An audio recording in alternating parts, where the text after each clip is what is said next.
Hello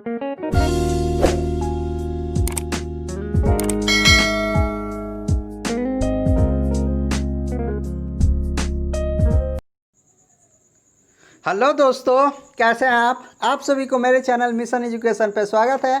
आज मैं आप लोग को बिहार बोर्ड के 11th क्लास का इंग्लिश का एक चैप्टर है, जिस चैप्टर का नाम है एनिमल इन प्रिजन, जिसको लिखा है जवाहरलाल नेहरू। उनका आज मैं ऑब्जेक्टिव क्वेश्चन कराने वाला हूं इस चैप्टर का। तो चलिए हम लोग शुरू करते हैं। तो देखिए, सबसे पहले हम लोग यहाँ देखते हैं कि एनिमल इन प्रिजन है क्या। ओके, सबसे पहले हम लोग ये जानते हैं कि एनिमल इन प्रिजन है क्या। तो देखिए, एनिमल इन प्रिजन ये एक ऐसे है, ठीक है। क्या है? एक ऐसे है जिसको लिखा है जवाहरलाल नेहरू, जो कि प्रथम प्रधानमंत्री भारत के थे। उनका जन्म कब हुआ था? तो 1889 ईस्वी में हुआ था। कहाँ पे? यूपी, प्रयागराज, इलाहाबाद में हुआ था। और मृत्यु कब हुई थी? 1964 में हुई थी। कहाँ पे? न्यू दिल्ली। तो ये सब आपको याद रखना होगा, ठीक है। उसके बाद देखिए, आगे आपको लिखा हुआ है, यहाँ पे आगे लिखा हुआ है कि वो प्रथम प्रधानमंत्री थे। तो कब से कब तक थे? तो प्रथम प्रधानमंत्री थे 15 अगस्त 1947 ईस्वी से। 15 अगस्त 1947 ईस्वी से, यानी कि जब से देश आज़ाद हुआ तब से लेकर 27 मई 1964 ईस्वी तक वो भारत के प्रथम प्रधानमंत्री रहे। चिल्ड्रन का बात करें तो इंदिरा गांधी उनकी बेटी थी।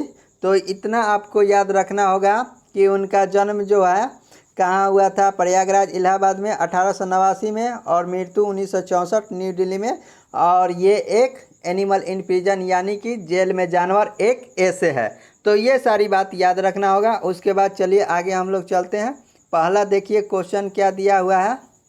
पहला क्वेश्चन है, यहाँ पे आप देख सकते हैं। पहला क्वेश्चन है, animal in prison is written by, यानी कि जेल में जानवर को जो ऐसे है किसने लिखा है? तो आप लोग को पता ही है कि इसको लिखा है जवाहरलाल नेहरू ने। तो आंसर हो जाएगा सी। दूसरा नंबर क्वेश्चन देखते हैं। दूसरा नंबर क्वेश्चन क्या है? What is the relation between the birds and the tree?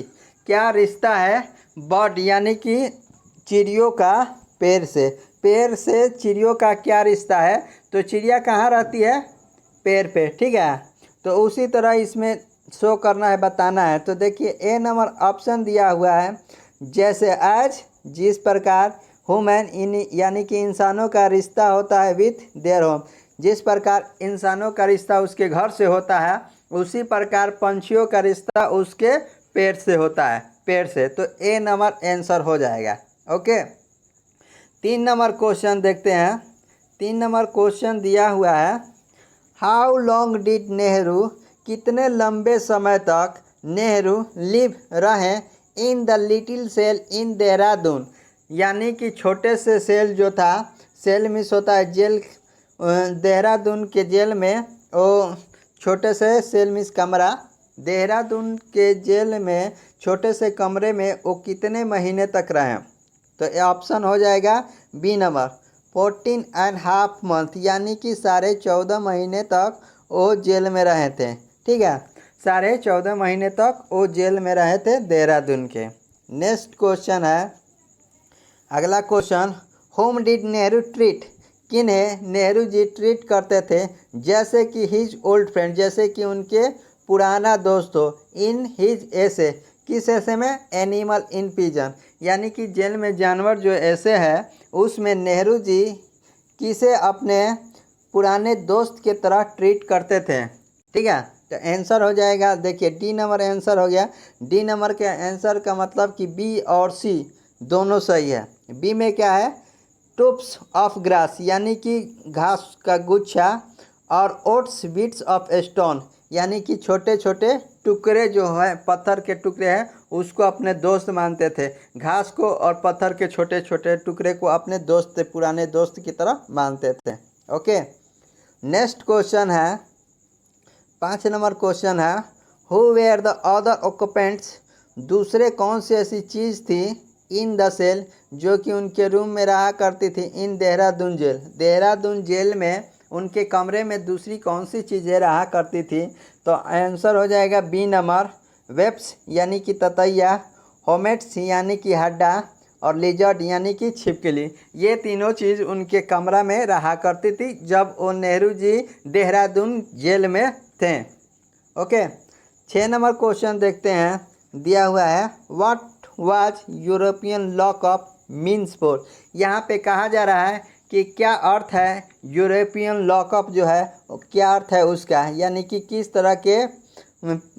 तरह के जो है कैदी उसमें रखे जाते थे। तो आंसर हो जाएगा ए में क्या है, lockup only for European convict, यानी कि जो लॉकअप था सिर्फ यूरोप के जो भी कैदी थे और लॉ ब्रेकर यानी कि कानून तोड़ने वाले कैदी थे उन्हें रखने के लिए बनाया गया था। ओके, नेक्स्ट क्वेश्चन है 7 नंबर क्वेश्चन है, हु रोट दिस लाइन, किसने इस लाइन को लिखा है। लाइन क्या है, ओनली ए प्रिजनर, सिर्फ एक कैदी ही, हु हैज कॉन्फ्लिक्ट, जो कि कॉन्फ्लिक्ट मिस होता है जो कि जेल के अंदर है, फॉर लॉन्ग बिहाइंड यानी कि लंबे, बिहाइंड हाई वेल्स यानी कि लंबे चारों तरफ से जो बाउंड्री होता है, वाल्स होता है, दीवारों से घिरा, कैन अप्रिसिएट वो महसूस कर सकता है, अनोखा psychological value of their outside walls and open view, यानी कि एक्स्ट्रा ऑर्डिनरी मीन्स होता है अनोखा, ठीक है। अप्रिसिएट मीन्स महसूस कर सकता है, मनोवैज्ञानिक वैल्यू ऑफ देयर आउटसाइड यानी कि बाहरी दृश्य होता है। जब कोई, कहने का अर्थ यह है कि जब इंसान वही सही मायने में दुनिया के बारे में समझ सकता है जो जेल के अंदर होता है। जब इंसान जेल के अंदर होता है तब उसको वैल्यू पता चलता है कि हम जो बाहर थे और जिस प्रकार से हम आज़ाद थे तो कितना अच्छा था, ठीक है। तो ये यहाँ पे यही कहा जा रहा है कि आउटसाइड वॉल्स यानी कि दीवार के बाहर क्या वैल्यू क्या होता है, वैल्यू क्या होता है आउटसाइड वॉल्स, दीवार के बाहर जो वैल्यू होता है, और ओपन दिस यानी कि खुला जो नज़ारा होता है जेल के बाहर का, उसका अंदाज़ा सिर्फ एक कैदी ही महसूस कर सकता है कि कितना अच्छा होता कि हम जेल के बाहर होते। तो ये लाइन लिखा है किसने, जवाहरलाल नेहरू ने। ओके, नेक्स्ट क्वेश्चन देखिए 8 नंबर क्वेश्चन है।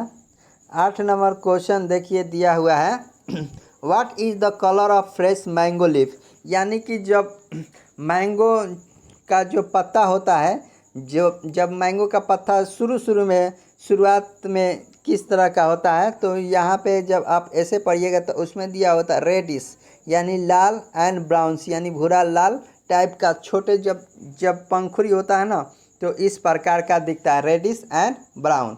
ओके, उसके बाद देखिए 9 नंबर क्वेश्चन है, ये हो जाएगा सी। 9 नंबर क्वेश्चन है व्हाट मेड, क्या बन गया था नेहरू कॉपट, यानी कि जो नेहरू का कैमरा था कैसा हो गया था, कैसा बन गया था। तो ए नंबर आंसर हो जाएगा the water dropping from the ceiling, यानी कि कहने का मतलब कि पानी जो था ड्रॉप कर रहा था उनके छतों से, तो इस तरह से उनका कैमरा हो गया था, ठीक है। तो मैंने अभी आप लोग को ये बताया है, ठीक है, ऑब्जेक्टिव, और मैं 11th क्लास के टोटल ऑब्जेक्टिव बताऊंगा। मेरे चैनल को आप लोग सब्सक्राइब कर लें, इसके लिए आप सबों को बहुत बहुत शुक्रिया।